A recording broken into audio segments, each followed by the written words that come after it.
फातिमा बेटा, ये पापा। देखो मैं आपके लिए ईद के कपड़े लाया हूँ। थैंक यू पापा। चाचू आप मेरे लिए नहीं लेके आए ईद के कपड़े? अरे तेरे लिए कहाँ से लाता, तुझे पिछले साल लेके तो दिए थे, वही पहन लेना। और वैसे भी तेरा माँ बाप यहाँ पे कौन सा खजाना छोड़ के गया है, उल्टा तुझे हम पे बोझ ही बना दिया उसने।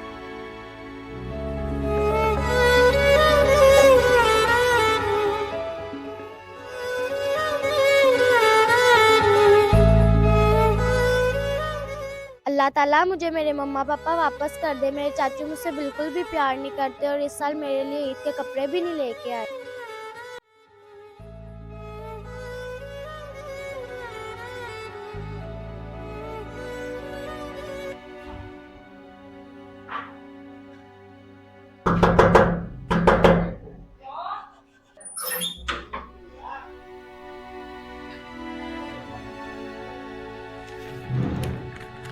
हैं? ईद मुबारक, ये कपड़े आयशा बेटी के लिए।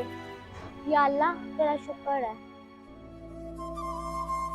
आप भी अपने इर्द गिर्द यतीम और गरीब बच्चों का ख्याल रखें। वीडियो अच्छी लगे तो शेयर लाजमी करना।